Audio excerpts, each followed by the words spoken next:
God and Country Ministries, and today I wanted to do something a little different. I wanted to show you about bug out bags. I really think it's essential with the way things are going on in the world that you should start putting one of these bags in each of your vehicles so you and your wife, your family, you have access to it. In case there's a natural disaster and you have to leave your home, you don't have to leave it completely empty-handed. Or if you have to get from one place to another, you have some supplies with you, some essential supplies in case you have to evacuate your home because of war, because of riots, because of whatever that's going on. There's a lot of very uncertain things going on in the world right now. The world is a very dangerous place. And I really think you should have a bug out bag. And today I'm going to show you a complete bug out bag system. Now this is my wife's bag. I have one just like it, except that hers is more gender specific. I'll get to that in a minute. We try to keep the weight of each bag down to about 35 to 40 pounds at the most, so that it's not too difficult to put it on your back and carry it for any length of time. You get a bag that's, say, more than 50 pounds or 50 pounds or more, and you may have a hard time carrying that thing for a good ways, and you may start chucking things out of your bag. That's not necessarily a good thing. So, everything that goes into your bag, you must make several considerations for it. You must make a consideration of usefulness. You must make a consideration of whether it's too heavy or whether it's too bulky. You got to take bulk, weight, and multi-purpose usefulness into account. Okay? Now, essentially, a bug out bag is one giant kit comprised of several other kits. Let me give you some examples here. Okay? Wrote them down so I wouldn't forget any. You've got your basics of food, water, and shelter. That's what you need, first of all, in your bag, is food, water, and shelter. But then you also need a fire starting kit, that's a kit, a medical kit, a tool kit, signaling kit, navigation kit, water purification kit, a light kit, sleeping kit, sanitation kit, communication kit, a mess kit, which if you've never been in the military, that means what you're going to prepare your food with. You're going to bring food, you're going to need something to prepare it in. Not always, I'll get to that in a little bit.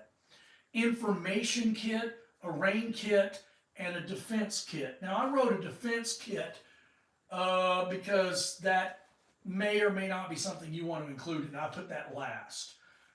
You may not want to carry a gun with you or something like that, but it is, I do recommend it, okay? So let's take a look at my wife's bag here. Now, like I said before, mine is just like it. And let's take a look at what's in this bag and how we put this bag together. Now, when you put your bag together, you don't want to just consider what's inside of it. You want to consider how it's organized, okay? Because, for instance, if I'm out and about somewhere, and I'm like, oh my goodness, it's dark, I need to be able to see what I'm doing. I need to get into my bag, but I need to be able to see. I don't want to tear open my bag looking for a flashlight deep inside my bag when I need a flashlight to look in my bag, right? Splatter things out in the dark. Next thing you know, you're losing things, stepping on things, whatever. So you need a flashlight on the outside of the bag. And you're going to have to check this every once in a while to make sure that it's still functioning and make sure the batteries have not gone dead.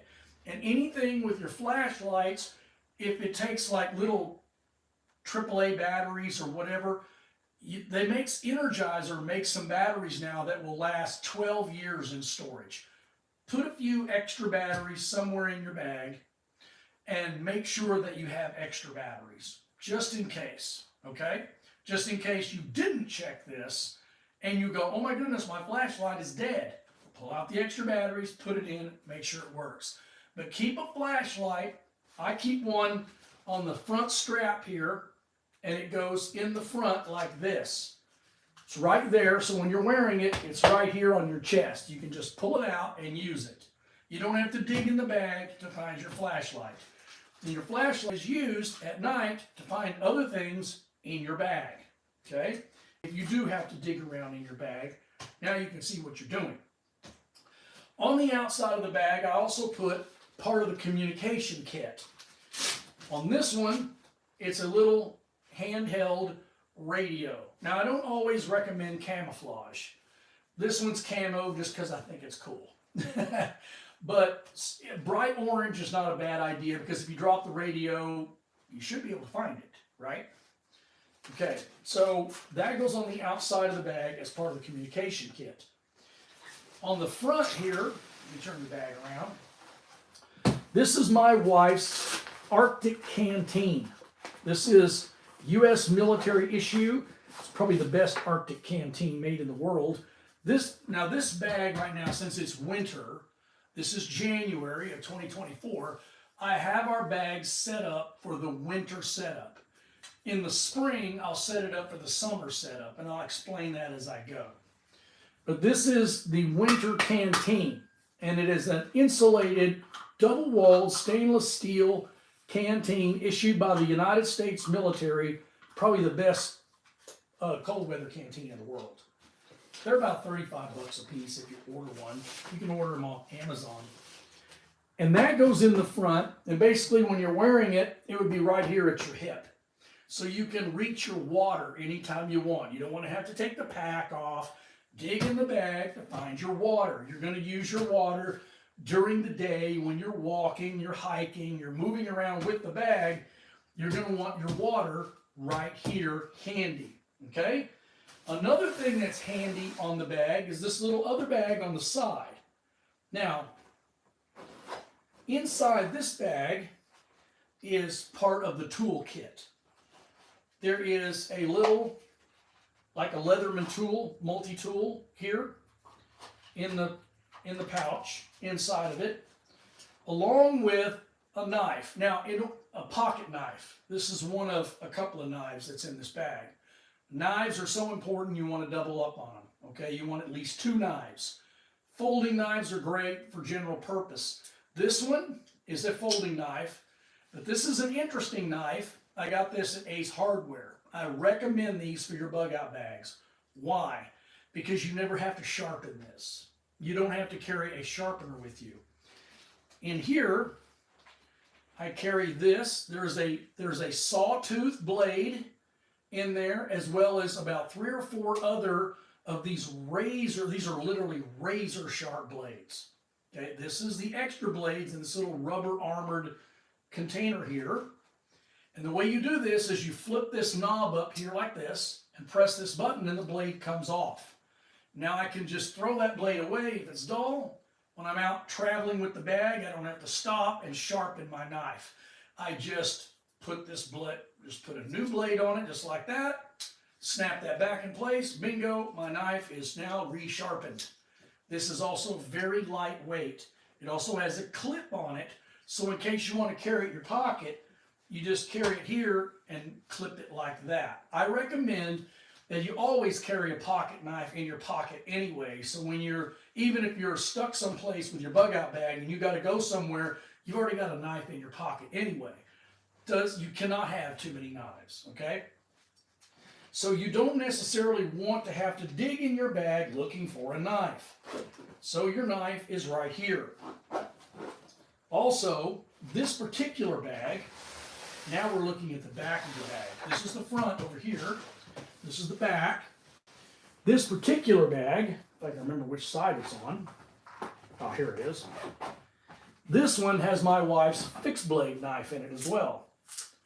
She has a fixed blade knife tucked into the side on this part right here, so she doesn't have to dig in the bag to find a large knife. That's your camping knife there. And you zip that back up in there. Now, also on the outside of the bag, is a fire kit, and I've noticed, you'll notice here, it says Fire Med. That's the fire starting kit, that's the medical kit. In case of an emergency, you cut your thumb with your knife because it's so stinking sharp and you weren't being careful, you cut your thumb wide open, you don't want to dig in your bag for the medical kit. You want it right here on the outside. So, here is the medical kit. It is in a waterproof container because you don't want a lot of these things in here to get wet. Now, in my medical kit here is gauze compressed bandages. There is blood clotting powder, so if you got a severe cut, you can pour that in it and stop the bleeding. It has antiseptic and antibiotic ointments. It also has a pair of bandage scissors, okay, a pair of tweezers for removing splinters. It has waterproof medical tape. It also has aspirin, Tylenol, ibuprofen, little packets of just individual doses. It also has, now you want to remember, in your bag, if it's an emergency, you want to make sure you always put in stuff for stomach problems, in case you have diarrhea or you have an upset stomach. I have antacids in here, like Pepto-Bismol stuff in here, and I also have Imodium AD, the tablets, Imodium AD. That's just to make sure that you're not losing too many fluids if you're out in the field someplace and you're not feeling too well. Also in here, I keep one set of dosage of Z-Pak antibiotics are in here. There's also anti-sting for insect bites. There's a sting relief. There's liquid bandage. There's a bottle of liquid bandages in here. There's also lip balm. And there's also Benadryl for hay fever. If you have any personal medications that you need to customize your bag for, like heart medication, that kind of thing, or maybe you're diabetic, this would be the place to keep some of that, although that has to be refrigerated, diabetic stuff. There's also a little a card in here that tells you exactly what's, you take these cards, any type of a index card, write down on it what's in your kit, in your medical kit, and put it in the top so you can read it on the top, or put it in the bottom so you can read it on the bottom. And then you can just look at it and go, do I have any of that? Before I start digging everything out, I can read it and go, do I have that? Oh yeah, here it is. Then you can dig in there and find it, okay? That way you know you've got what you've got in your medical kit. So this is a waterproof medical kit, and it's on the outside of the bag so you don't have to dig for it. The same is true with the fire starting stuff. You don't want to have to dig through your bag necessarily to get to your fire starting stuff. Okay? In here I've got a little small emergency stove with 24 hexamine tablets that I can light and use to heat up your food, boil water. Now I've got this set up, as I said, for winter. So in here for the winter is freeze-dried stuff. That way, if you put it in the car and it gets cold in the car, your stuff doesn't freeze. In the summer, I'll swap out the freeze-dried stuff for MREs, which you don't even have to heat up if you don't want to. And each MRE comes with a heating pouch if you want to heat it up, so you don't have to use these hexamine tablets. However, they're still in here in case you need them. It has a fire striker, and it has a lighter. It has 2 boxes of waterproof matches. It has a magnesium bar for assisting for lighting a fire when it's wet. And then these little pouches right here is called wet fire. Now, the wet fire is good. You just tear open the little package and you light that. And even if it's wet, it'll still catch on fire. Not a problem. If the weather's bad, that's when you really need a fire, right? And that's generally when stuff doesn't work very good. But since you have waterproof matches and a lighter and a way to strike sparks and make a fire the old-fashioned way, You have all three methods in this one fire starting kit. The wet fire works really good. Now, if you don't want to buy the wet fire, another way you can do it is you can buy cotton balls and just keep a little bag of cotton balls in here with a small jar of Vaseline petroleum jelly. You take the cotton ball, dip it in the petroleum jelly, set it down to make your fire, and light that, and it will burn very hot and it will start. Now, the way you build a fire, I'll give you a short lesson on that. The easiest way for a person that doesn't have any experience in lighting a fire, and you need to be able to do this with one flick of a lighter or one match, called a one match fire. Make it a TP style. Take your tinder, which is like the wet fire or cotton ball or dryer lint. You can put a package of dryer lint in there. That works really well too. Put that at the bottom. Take little twigs and then bigger twigs and use that as kindling, very small and then bigger. And then take small pieces of wood as part of your kindling, and then put your regular wood on top of it, your bigger logs, and build it in a teepee shape so that it's about at 45 to 60 degree angle, something like that. So when the flames go up, they run alongside. It makes it easier to catch the wood on fire. There's a lot of different techniques for starting a fire, but I found for the new individual that doesn't really know a lot about fire starting, the TP style is extremely easy, and it's very easy to get it going, and that works really good.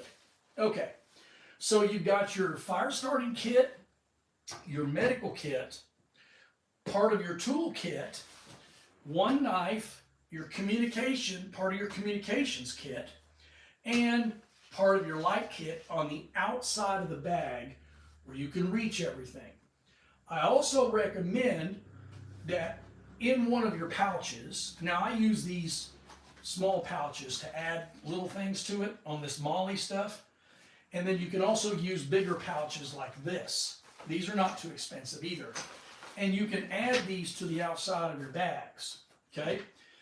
I recommend that you have a waterproof cover that goes over the bag so that if you're carrying it, or even if you're sat down and you're sitting down trying to stay out of the weather, you cover it with a waterproof covering, because not only does it have the potential to get your stuff in here wet, which is very uncomfortable, it's also very irritating, could damage some of your stuff, but the worst thing is, when this bag gets wet, it's going to be a lot heavier.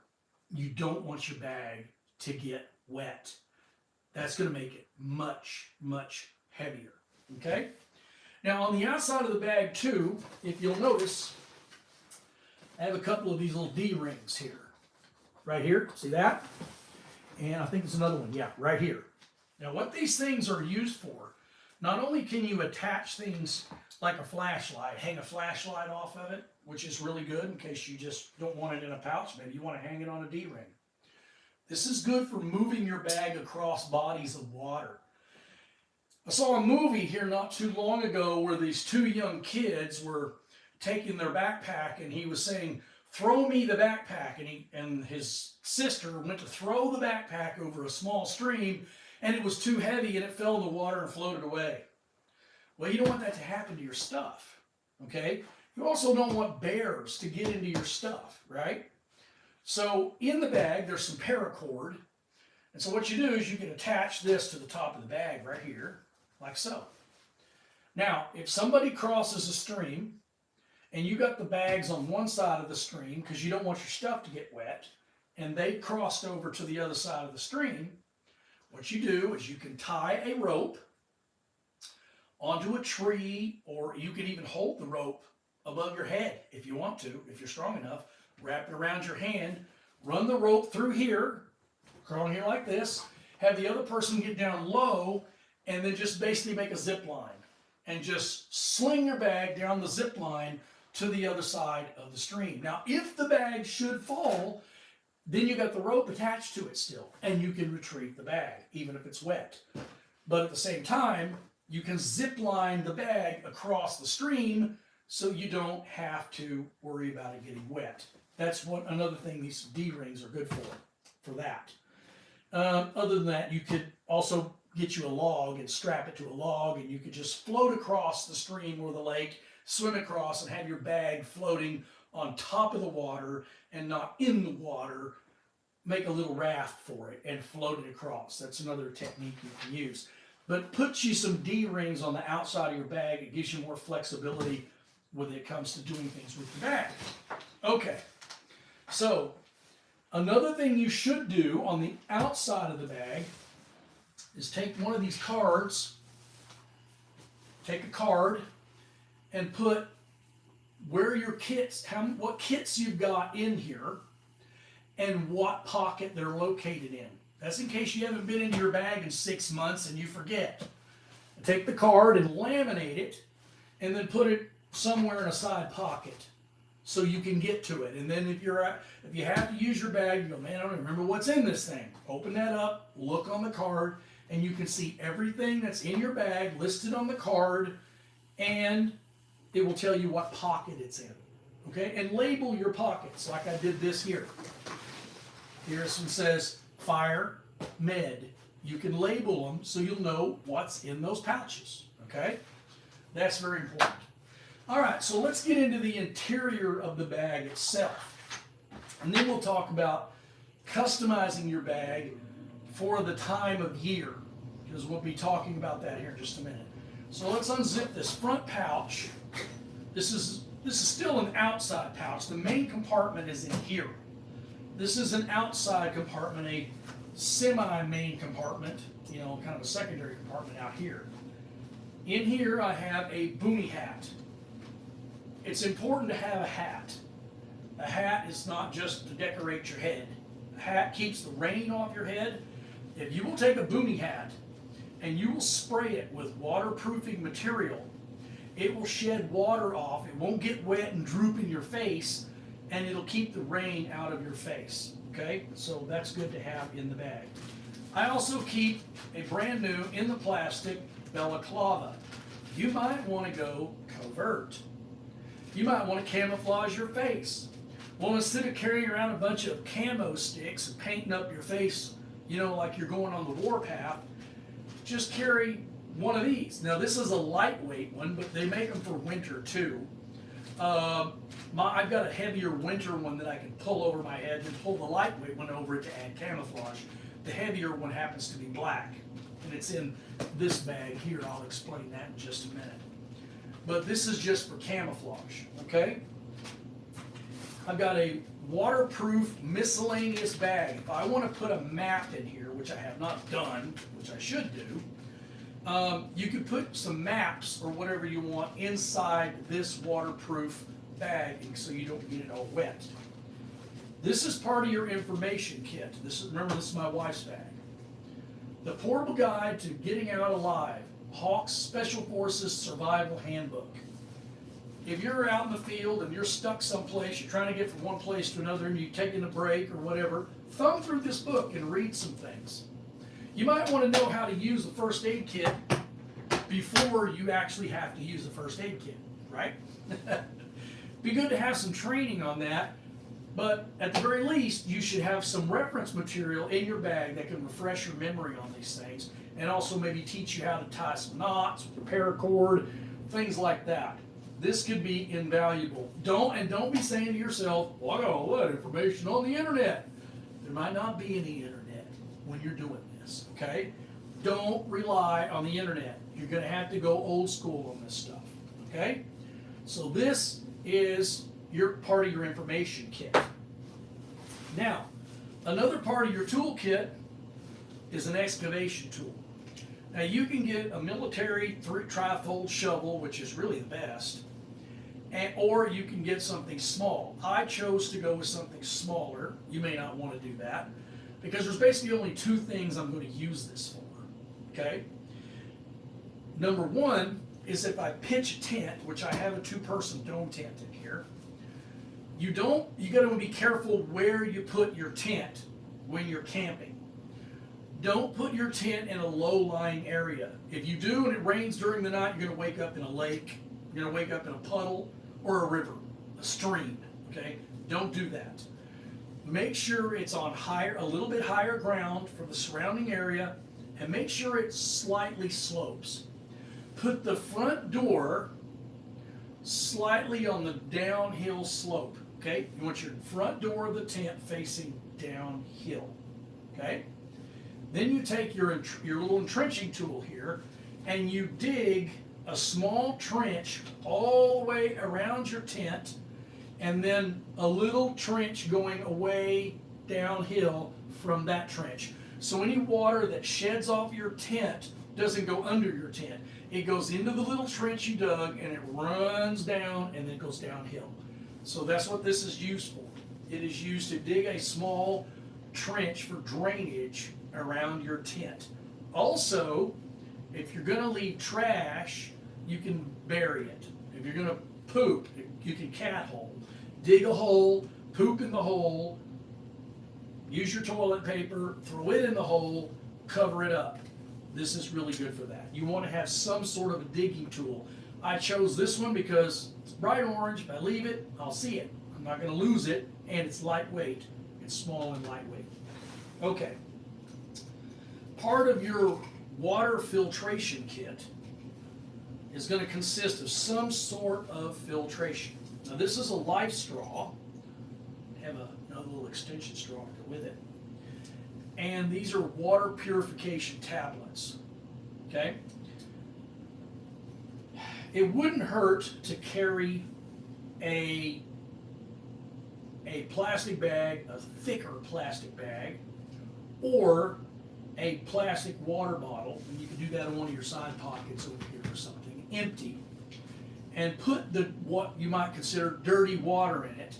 Let it sit for a while and settle. Then you can stick this in it and drink so it doesn't get clogged up with all the sediment. It's got a little opening here. This is the opening you put into the water source. Now you can drink right out of a mud hole with this, and the water that comes out is filtered and it's just fine. Although your water filter is not going to last as long. So I would recommend that you do something to filter it. Like you could carry some, you could actually carry some coffee filters, which are very lightweight. Put them inside your bag, which I do have a few in here, I think, in this compartment somewhere. And you filter the water so that all the sediment, rocks and sticks and bugs or whatever else might be in there gets trapped in the coffee filter. You take your thing, you dig a hole, bury it, right? Get rid of it. And then you can drink out of that water, that filtered water, with this. And this will filter out anything up to including Giardia, so you don't get diarrhea. Although if you do get diarrhea, you got diarrhea medication in your medical kit, right? You should have. Okay, so that's part of the water filtration kit. Now I've got that close to the front, so I can reach this without having to dig through the main compartment of the bag. Remember, how you organize your bag is just as important as what you put in it, okay? Because you don't want to be digging through, getting a bunch of stuff that you don't need to get to it. Here's another pocket knife. Redundancy on knives, right?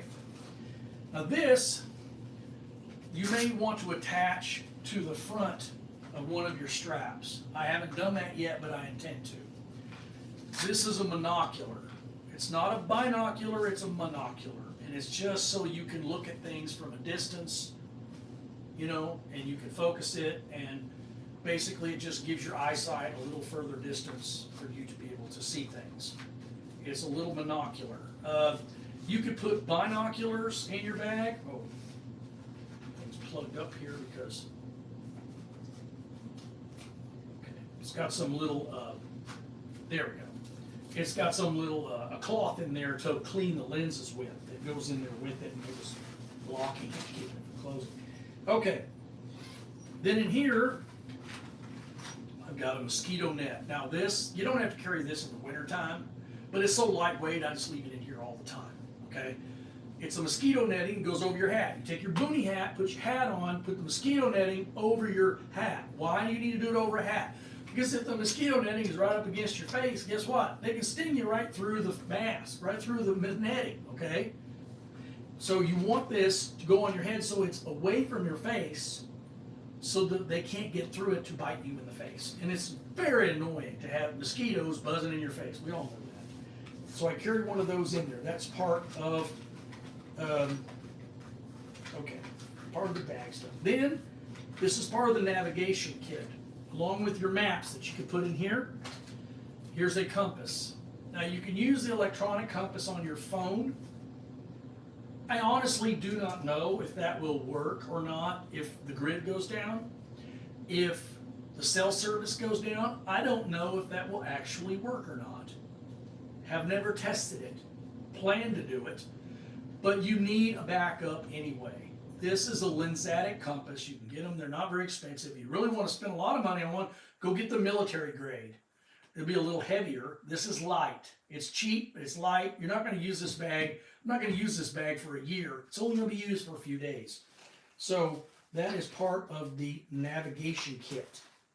Goes in there just like that. Now, oops, let me get this thing closed. It's giving me a hard time. Okay, that's what I've got inside this pocket here. I actually have more room in that pocket. I could actually put some other stuff, which I'll need to put this hat and this stuff back in there later. In this top pocket here, which again, you don't have to get into the main compartment, I've got my bug spray. You know, it goes with the head netting. This is 100% DEET, 100% strong stuff. You know what, look, you're trying to save weight, right? You don't want to carry something that's 10% DEET or 20% DEET or 30% DEET, because all that other stuff is just wasted water. You're just carrying, just that you're not going to drink. It's just wasted weight. This, you use just a tiny little bit of it and then rub it on your arms, rub it on your neck. If you got your head netting on, it shouldn't be stinging you on the neck anyway. But any other exposed skin, you can put this on. Then I have a pocket survival guide by BG, Bear Grylls, Priorities of Survival, a little pocket thing. In case I lose my other book, I've got a little backup. Here's where I keep my paracord on the very top in case I need it. I don't have to dig through everything else in the bag to get to it. It's right here. Also, another package of waterproof matches. Now, this is part of my signaling kit right in here. This is part of my signaling kit. This is what you use, like I said, to string through here to transfer your bag across a body of water. So if you do drop it in the water, you can at least retrieve it. These are waterproof matches, and you can see in the top there's a little bit of tinder there, a cotton. But these matches I've saved to use for a signal fire. This is a signaling kit. Now, this is bright orange, so I don't lose it. Has a striker on the side. This I use in case I start a signal fire at night. You can also use this. This is a handheld flare, a small flare. Pop the cap off, strike it like that. Bingo, I got myself a red flare. This will also start a fire in hurricane force winds and pouring down rain. If you really need a fire started and nothing else is working, this little bad boy right here will work. Okay? This is a whistle. Very loud. You don't want to, if you're trying to get rescued, you don't want to scream. You'll wear your voice out. You don't want to be, help, help. Blow 3 times on this really loud, separated by a few minutes. Blow again, blow again, blow again. That tells people you need help. This is much louder. It'll cut through wind noise much better than your voice, and you won't wear your voice out. It also has a little compass on there. It's kind of cheesy. I don't know if that's going to work very good. Also has a little hollow compartment in here in case you want to put some waterproof matches for your signal fire. That's good for that. Also, we have a signal star flash mirror. This is good for signaling using the sun during the day, and you can do this. Now, another thing you can use for signaling is these thermal blankets. I don't have one in this bag. I'm going to put one in here, but I don't have one. They're silver, and you can hang them up on a bush in the wind, and then when it's blowing, it'll flash in the light, and that'll attract the attention of a helicopter or something like that if they're looking for you and you want to get rescued. So that's the signaling kit. That's part of it, okay? Let me put all this stuff back in here. Yeah, paracord. All goes back in there just like that. And then we zip it up. All right, now the main compartment. The main compartment consists of mainly just a couple of things. Let me unbuckle this. I'm going to unbuckle the top part. This is why you don't want to dig into this, because when you start digging into this main compartment, you're really getting into some stuff here. There we go. Okay. Now, like I said, this is a seasonal bag. This bag is seasonal. I've got my winter gear in here. The summer food is different. I have about 4 or 5 of these emergency ration food bars. Now, these are good for a couple of things. If you're out and about and you've got your dog with you, your dog will eat this. This has little oils in it and stuff that they find attractive, and they will eat this. You can actually use this as dog food, and this will keep your dog going as well as you. This is more of a backup. This has 2,400 calories in a single bar. It has a 5-year shelf life, but it's packaged, vacuum sealed, no oxygen can get in. I'd pretty much ignore the expiration date. I got several of these in here. Those are backups. Generally, you want at least 3 days worth of food. So here's 4, right? That's 4 days worth right there for a person or a dog. And then, got this. 2 72-hour food kits. My wife drinks coffee, so I put some coffee in here for her. That's some Franklin's Finest medium roast coffee. I don't drink coffee, so this is for her. I got other stuff for me. Okay? Then we have a 2-person dome tent, 7 foot by 7 foot. Why is it 2 people? Well, a lot of people will buy a 1-person tent, which will save you about half the space. But the problem is, if you do that, you got really no room in there for your gear to be able to sleep comfortably. If you're going to be by yourself, then you can sleep in there with your gear. If you got 2 people with you, you can both sleep in here, and you can cram your gear in there if you want to. It might be a little tight. But the thing is, if you're by yourself, you can put all your gear inside the tent so it doesn't get wet. That's important to keep your stuff dry. This is my rain gear, which is on the top of the main compartment. So it's camouflage, but it's rain gear. Another 72-hour kit. And then we have the mess kit. If you're going to get into the food, you want your mess kit right here, right? Plastic, knife, spoon, and fork. But that's thick, real heavy plastic.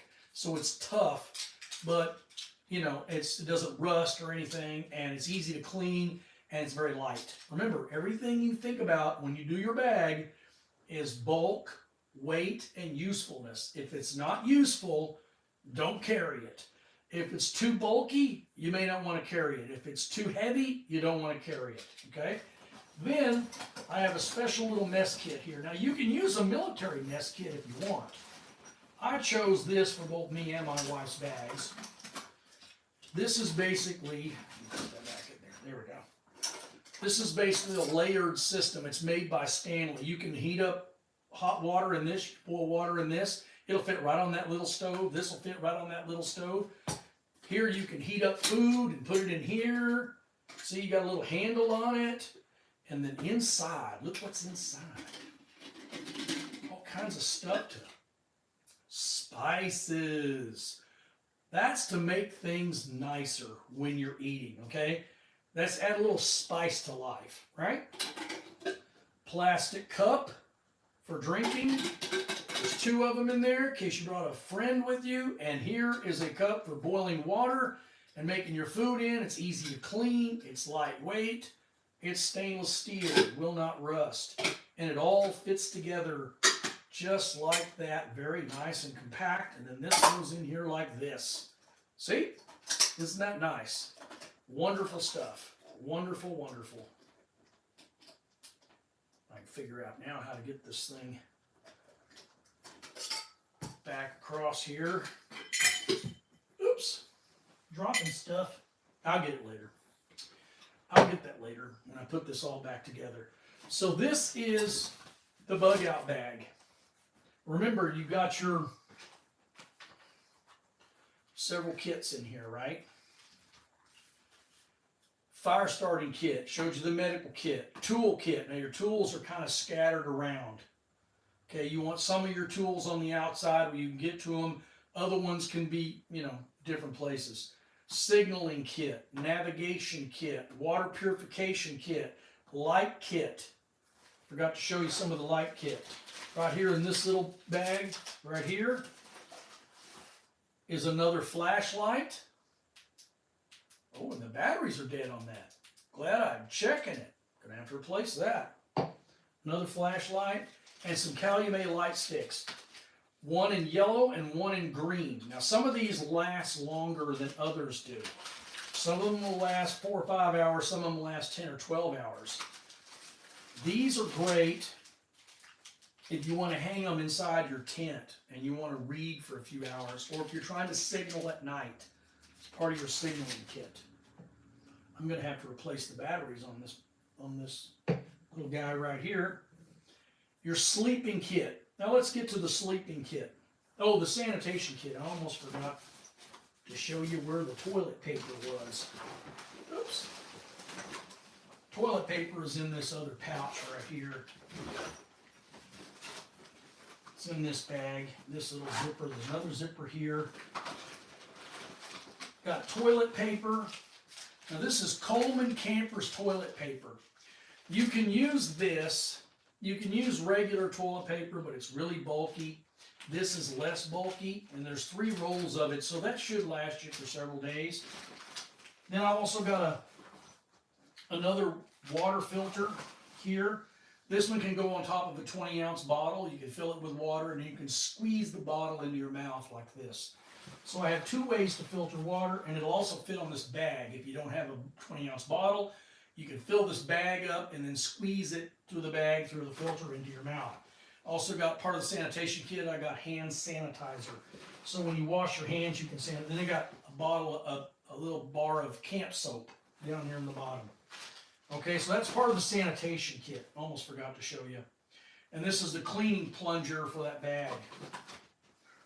All right. So, I guess that completes that part. Yeah. There we go. All right. So, your communication kit's on the outside. Your mess kit is inside where your food is, because you're going to dig out the mess kit, you're going to dig out the food, so you can put them in there together. Your information kit is the book and your card. The book can be inside, and you really should be putting this in a plastic bag to keep it waterproof. I'm going to get a Ziploc plastic bag and put that in there. A rain kit. Now I've got the rain kit. I showed you that. But also you need something for the outside of your bag. And you could carry a military poncho. A military poncho will actually cover your bag and you at the same time. And then you could walk around with that. So that would be a good. And then your defense kit, which is a totally different thing. We're not going to get into that today. But I want to show you about something else too, the sleeping kit. Now, if you've got the money, you can buy a military grade sleeping system that you can strap to the top of your bag, okay? So that when you're relaxing, you can sit down and you can actually use it as a pillow. I've done that in the military before. But, however, it's expensive. It's like a couple $100. So what you can do, though, is kind of do your own. This is a cool weather bag. It's a semi-mummy. It's not a full mummy. It's a little bit wider than a regular mummy bag. And it will keep you warm down to 30 to 40 degrees. Okay? It'll keep you warm for up to that temperature. But then I have the military, this is basically your intermediate bag, intermediate cold bag. This will keep you warm down to 0. Their extreme cold weather system will keep you warm down to like 40 below.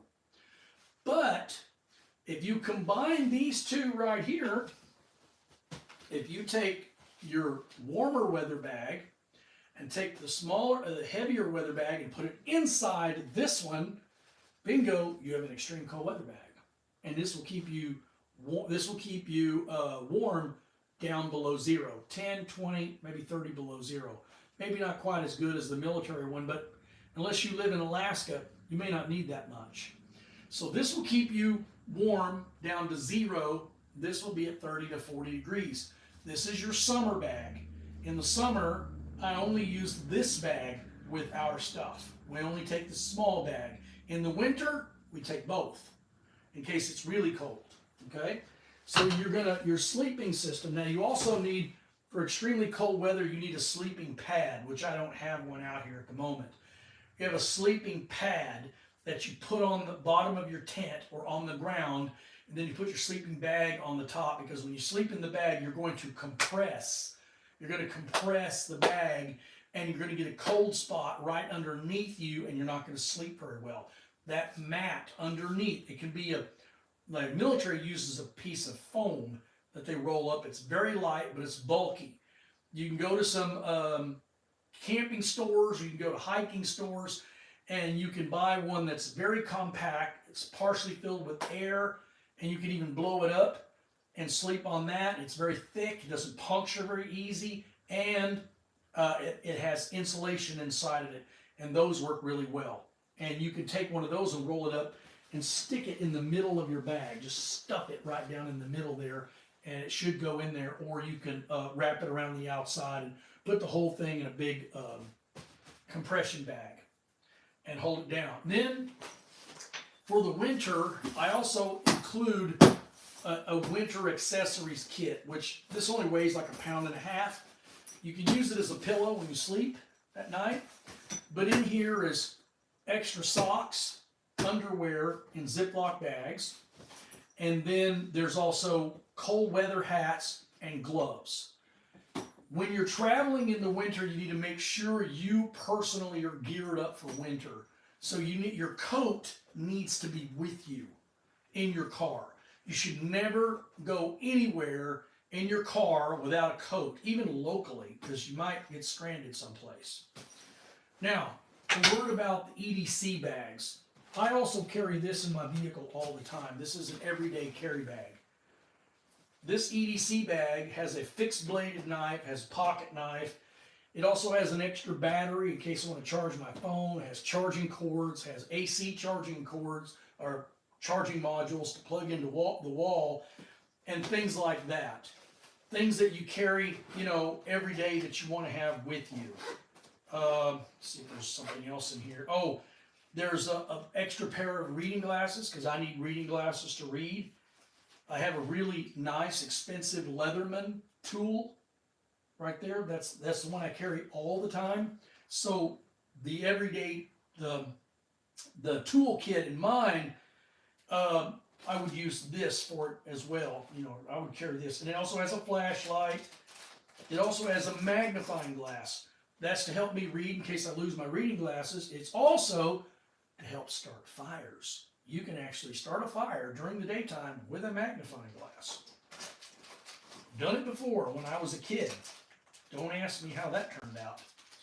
So, also I carry a mask. I use this for dust. In case the wind is blowing, I have a dust mask. I would recommend you carry one of those in your bag as well. They're very lightweight.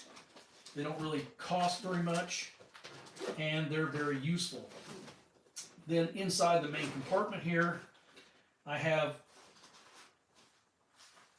this is another head net. This is a head net also. And then I have my cords and I have my battery. And some little chargers that go inside the car in case I lose chargers. So I always got a way to charge my phone. I have extra battery in here, and I can also use that extra battery to run something like a rechargeable flashlight or something like that. I can do that with it. I would also recommend, as part of your communication kit, which I don't have one in this bag, but Midland makes these little radios that you can crank, and you can't transmit on it, but you can receive. You can receive AM, FM, shortwave, the weather band radio, and all that, because in an emergency you might want to know what's going on in the world, and that would be very useful. I intend to get a couple of those radios one for each of these bags. And they weigh maybe a pound, pound and a half. But remember, everything you add to your bag, you're carrying on your back. So that is my presentation today for bug out bags. If you have any questions, please leave them in the comments. I'll make another video later on and I can address those comments in the other video. God bless you guys. And remember, the best way to stay prepared is to have your soul saved by Jesus Christ. That is the best way to be prepared for any emergency. God bless you all.